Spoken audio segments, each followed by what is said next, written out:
yourself out at Rent-A-Car. Get down! Nobody move! Get down! Where? I know it's here! Where's the money you picked up, Rent-A-Car? Give me what I want or people die! You better hope to God you didn't call for backup, because I will paint the walls with these people's brains. No more talk! I know you're stalling. You have no idea what you're dealing with, pig. Give me what I want, now! Take the rest of the day off. All right, let's have it. Who the fuck are you and what do you want? Your demands, what are they? Are you stalling me? I already told the other guy. Well, I just relieved the other guy, so you'll be dealing with me now. So let me spell it out for you. According to my department policy, I'm supposed to ask for your demands, try and meet them and make sure nobody gets hurt. We'll follow your policy then. Yeah, but seeing as you're a little slow in the uptake, I think we'll just storm the place, beat the shit out of you folks, and throw your asses in jail. What do you think about that? What? I'm asking if you want to do this the easy way or the hard way. You know what? You had your chance. We're coming in. Shit, you're coming in. Heads up, they're coming in!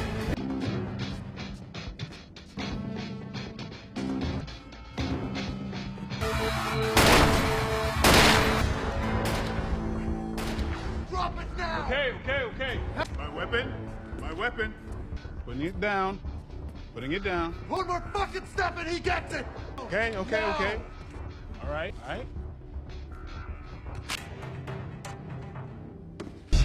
Shit!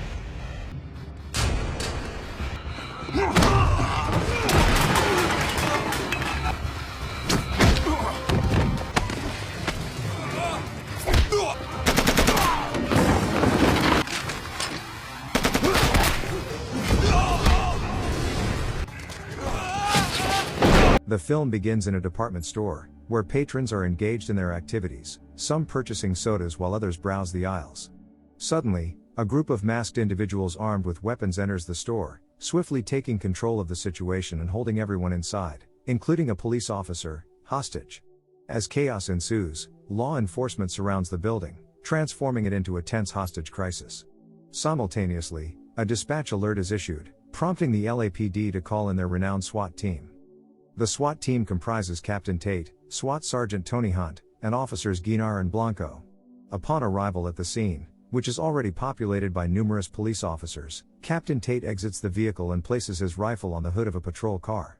A police officer informs him that they are managing the situation. However, Captain Tate advises that the regular officers should take the remainder of the day off. He then takes the microphone from the officer and initiates negotiations with the hostage takers. Captain Tate informs the robbers that, according to departmental laws and procedures, he must negotiate terms before determining whether to proceed with an intervention. He warns that refusal to comply with this process could result in a forceful response from the SWAT team. The leader of the robbers reluctantly agrees to the negotiation process, but Captain Tate skillfully exploits a brief delay in their response as justification for taking aggressive action. This development causes confusion and panic among the robbers, prompting their leader to instruct his associates to prepare for a confrontation. The SWAT team advances, with officers Blanco and Guinar taking the lead after Captain Tate directs everyone to divide into 3 groups. Sergeant Hunt moves independently and confronts a robber holding a hostage. In response to the robber's demands, Hunt pretends to surrender. During the unfolding events, Captain Tate intercepts the leader of the robbers as he and his police hostage navigate through the aisles. In a surprising move, Tate drops his weapon, disorienting the robber, and charges at him, colliding with both him and the hostage, causing them to crash into the stacked merchandise. Meanwhile, Officer Blanco throws a frozen steak at one of the distracted robbers, while Officer Guinar fires several rounds. Sergeant Hunt relinquishes all of his weapons except for his cherished BB gun, which he uses to strike the robber and momentarily incapacitate him before retrieving his rifle and eliminating the threat.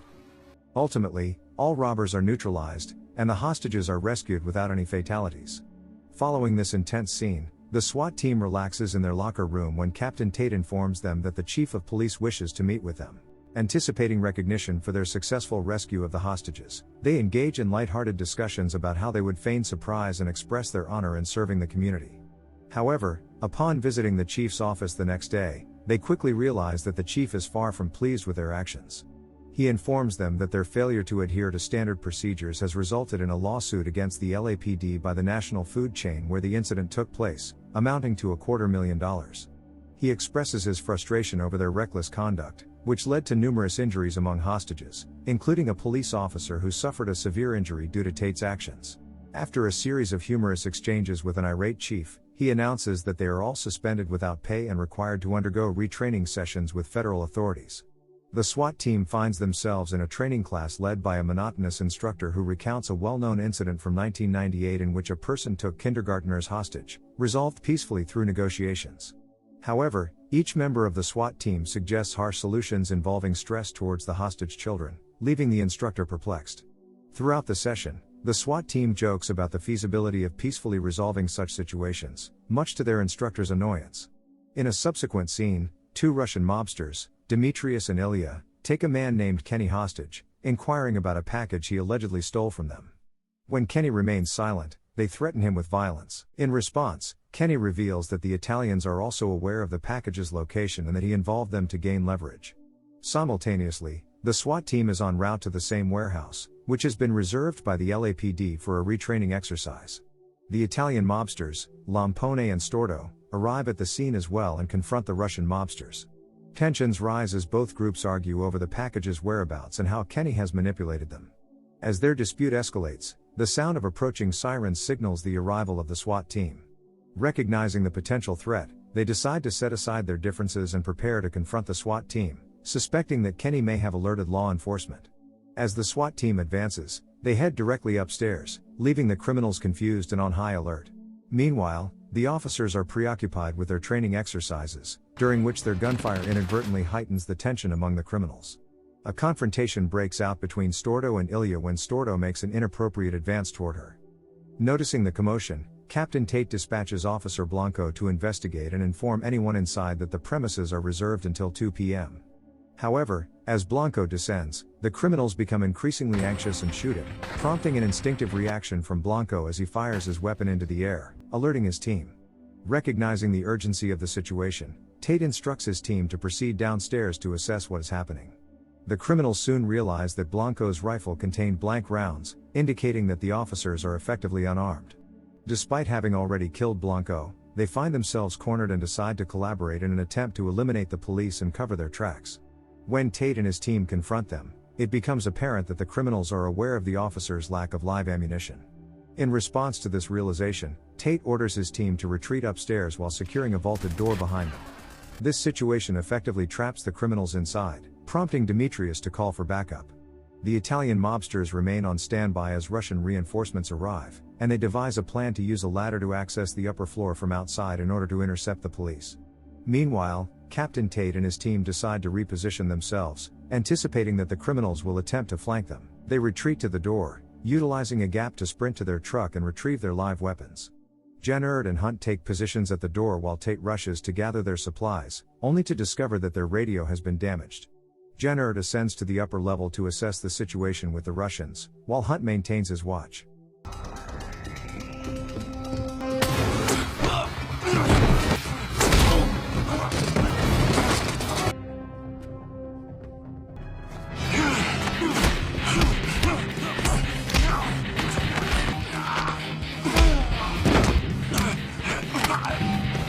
Inside the truck, Tate finds Kenny bound and releases him, mistakenly believing he is a hostage. However, Kenny quickly flees back to the vaulted door as the Russians advance. Tate finds herself pinned down by the leader of the Russian backup, but Tate intervenes to rescue her, eliminating the Russian threat.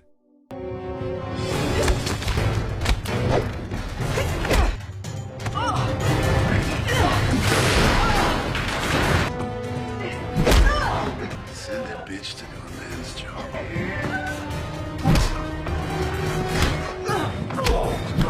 Right, you did send a bitch to do a man's job.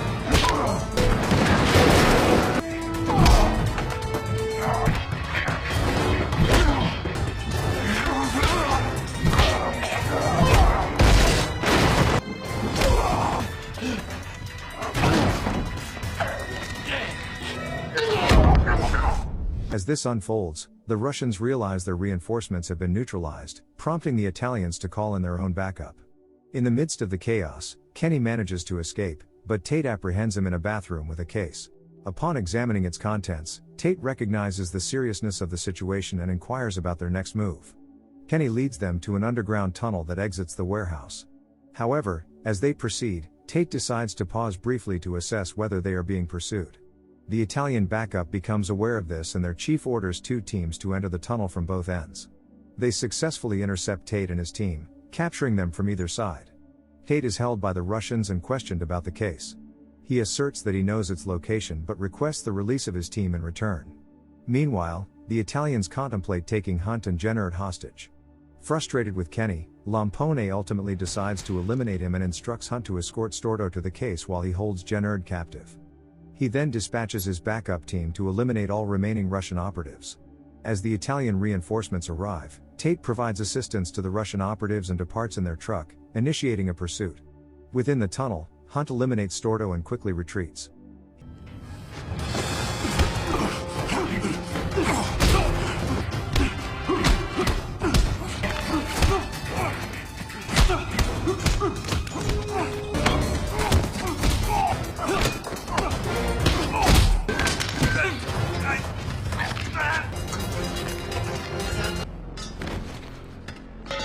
He then stealthily approaches Lampone and successfully frees Gennard.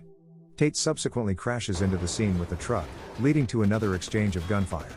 During the chaos, Hunt discovers that his personal grenade launcher is concealed within the vehicle and utilizes it to neutralize the Italian backup. He fires, resulting in the complete destruction of their van, which is engulfed in flames. Once the firefight concludes, Demetrius stealthily approaches the officers from behind, taking them hostage and seizing the case. He commands both the officers and Lampone to kneel and instructs Ilya to execute them. Demetrius steps outside to smoke a cigarette, trusting Ilya to carry out the orders, but when he hears no gunfire, he returns inside to find Ilya incapacitated and the leader of the Italian backup still alive. Consequently, he, Lampone, and the remaining officers take Ilya and Demetrius hostage. In this unexpected turn of events, Tate requests one final favor before he and his team face execution. He asks to be allowed to wear earplugs. Lampone concedes this request, finding it somewhat absurd. However, as soon as Tate and his team don the earplugs, he deploys a concealed flash grenade, disorienting everyone in the room. In a state of panic, the Italian operative flees, and Lampone is swiftly overpowered by the 2 remaining officers. Tate pursues with his rifle, but both of his larger adversaries run out of ammunition, resulting in a fistfight that Tate ultimately wins.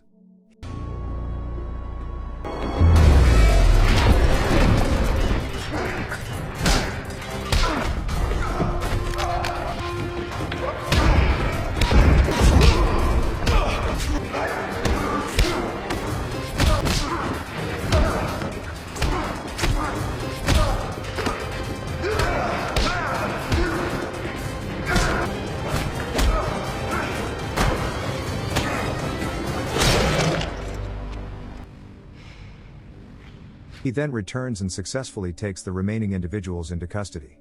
The scene shifts back to the chief's office, where the chief commends Tate and his team for their bravery and efforts, honoring Blanco's sacrifice and proposing a parade in their honor. However, he raises a final concern regarding allegations that the SWAT team mistreated a federal agent during the operation. At that moment, Kenny enters the room and clarifies that he and Lampone were actually undercover agents conducting a sting operation aimed at securing the briefcase from both the Russian and Italian mobs. The SWAT team, taken aback by this revelation, eventually accepts the unexpected twist and resumes their regular duties. The contents of the briefcase remain an enduring mystery. Thanks for watching. If you are new, don't forget to subscribe for more of these recaps. Until next time, have a nice day.